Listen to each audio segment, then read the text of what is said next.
I come from an era where if you're fat, no one gives a fuck what you got to say. I'll tell you guys a funny story.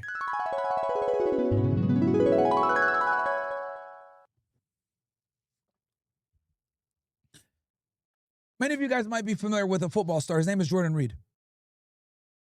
Right? I don't know if I've talked about this here. I haven't talked about it much. But me and Jordan Reed were childhood friends. Good childhood friends. I actually had the pleasure of seeing him a few years ago. Jordan Reed had a brother. His name was David Reed, or Brandon Reed. We call him David. And when I lived in New Britain, Connecticut, David and his friends, who were about 3 to 4 years older than us, would bully the fuck out of me and Jordan every day.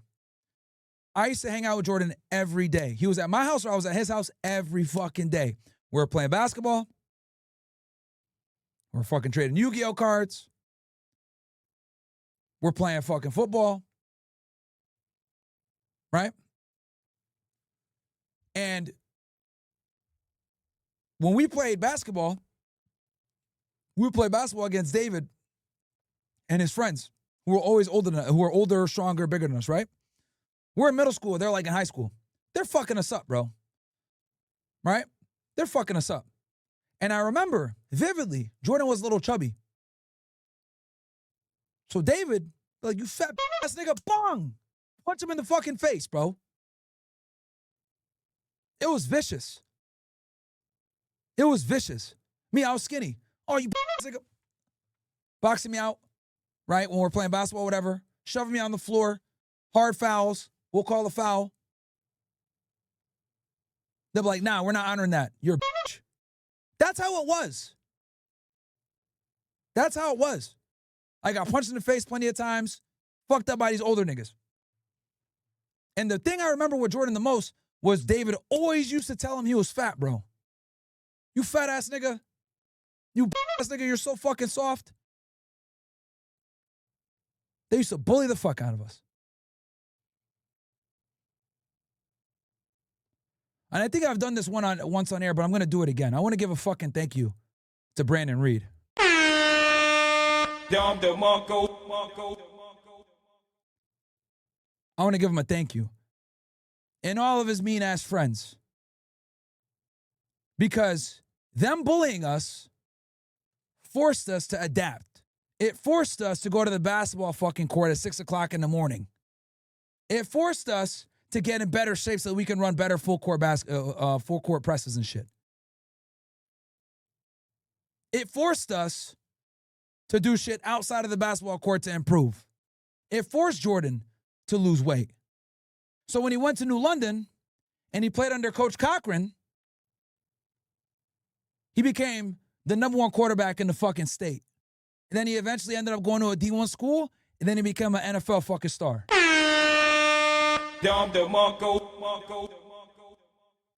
I was there every day with him. And he'll tell you. Jordan Reed will fucking tell you himself. But we got to give credit to his brother. I call him David, but his real name is Brandon Reed. And that toughness, that character building, the ability to build that resolve in the face of adversity, it was something that I took with me for the rest of my fucking life.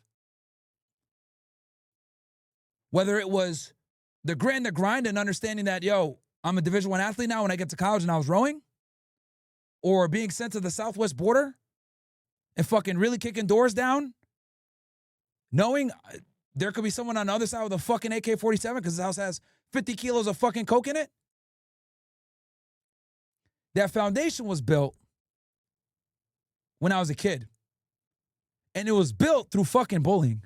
It was built by being called a ass nigga. It was built by getting punched in the face. It was built by losing.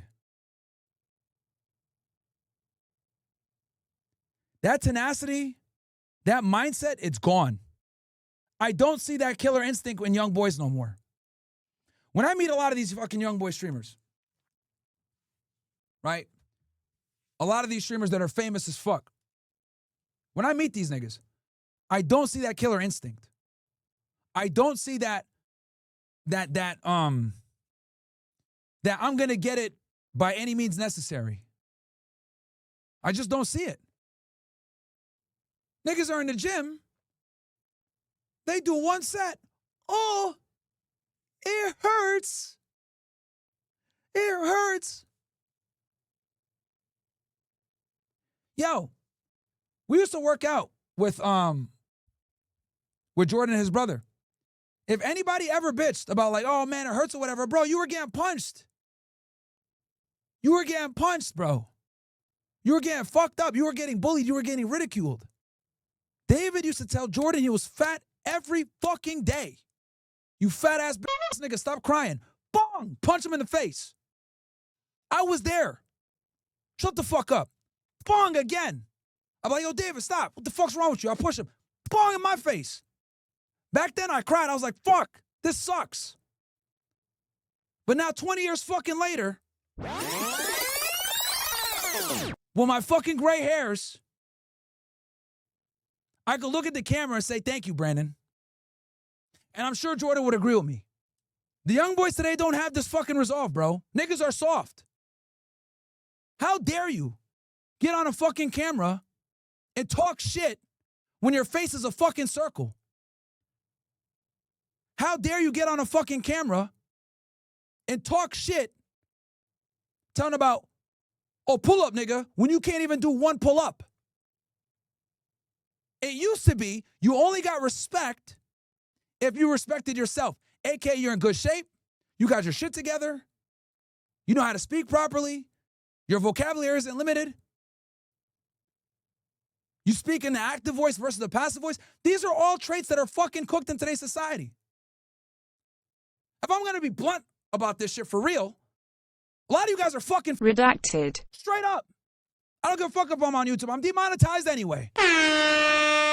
Some of you motherfuckers need to listen to this message. Some of you guys right now are listening to me eating some fucking nacho chips. Eating some fucking gummy bears. You ass niggas are softer than the gummy bears you're eating right now. If I'm going to be all the way honest with you guys. Some of you niggas haven't been in the gym in a month. Some of you niggas are like Los Pollos TV, a.k.a. the enchilada entrepreneur. Fat ass nigga, chin hanging like this. Talking about you're divisive. How about this? How about I divide your fat ass from the food? Then when you lose some weight, you can come back and talk to me. I don't even respect these ass niggas. A lot of them never had real jobs, never did nothing, never put a gun to somebody's face, never had guns pointed at them, never been in a fist fight, never did nothing. But they got the nerve to want to talk shit. And this isn't just me roasting Los Pollos. I'll go fuck you, fat ass. Who cares? We don't give a shit about enchilada entrepreneurs over here. I'm talking about in general. People are fucking soft. Young men nowadays are fucking soft. I remember vividly losing basketball games and getting fucking pissed off. I remember vividly talking shit to Dave or his friends again, punched right in the fucking face. Instant consequences for bad decisions. Instant. Falcon punch! Look, somebody probably need to hear that pep talk right now. Because the reality is, the reason why we got a masculinity crisis, the reason why a lot of you guys aren't getting bitches, or a lot of you guys aren't happy with where you're at, why you're not making money, or why you have failed friendships or whatever, it starts with you. You're a fucking loser. And why are you a fucking loser? I'll tell you why.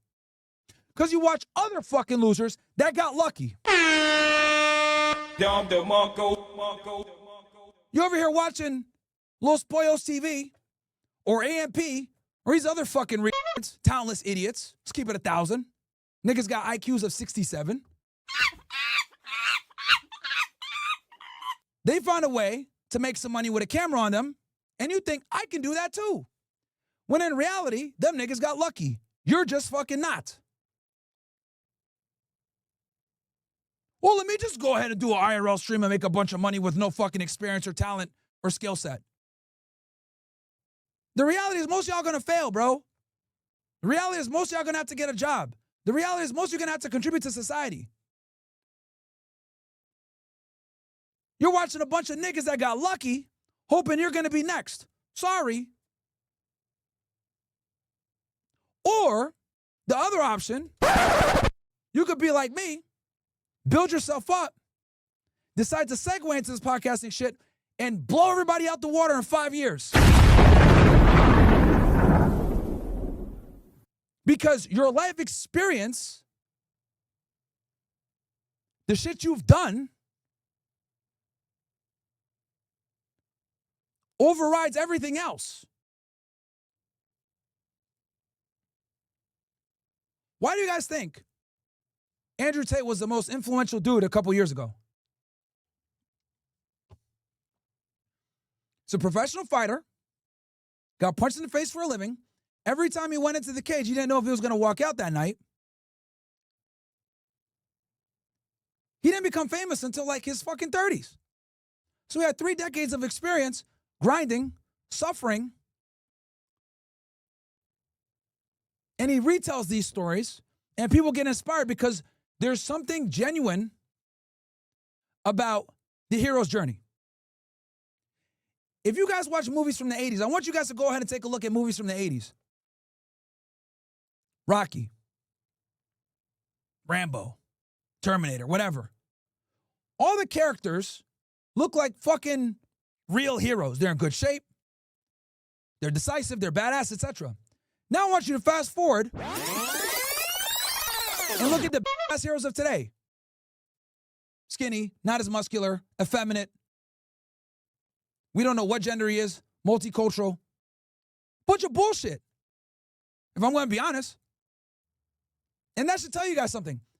As we've progressed, the heroes that were masculine have now been feminized. And this isn't a Hollywood problem. This is a U.S. problem. The reason why they do that dumb shit is because culture's changed. We not only allow mediocrity, we fucking embrace it. How do we embrace it? Because you got redacted that got no skills, low IQ, doing dumbass IRL streams to a bunch of dumbass niggas watching them. And then they wonder why they're stuck where they're at. Well, the reason why you're stuck where you're at and you're a loser is because you're watching another loser who got lucky. Look, man, this isn't me hating on a lot of these young streamers or whatever. It is what it is. Make their money, do their IRLs. But you're fucking stupid. Absolutely fucking stupid if you think you're going to go ahead and emulate that model and become successful with no real skill set. That's the thing that I think is the most pernicious side effect of this streamer world that we currently live in. We got young people, and I talked about this with Anton yesterday. It used to be you went to school and you said, I want to be a doctor. I want to be a lawyer. I want to be a fucking astronaut. I want to invent something. Now it's, I want to be a streamer. I want to be an influencer. And the problem with that is that you're 19 years old, you want to be a fucking streamer, you haven't built up the requisite experience for people to give a fuck about what you got to say. So now you got to be a dancing monkey to get some views because your brain can't command any type of respect or attention from people. You have no ability to motivate or to captivate or to inspire because you haven't lived life. So you got to be out here doing some retard nigga shit to get views. Look, you want to be a dancing monkey, that's all good and fun. But you're robbing yourself of the beautiful journey of becoming a man.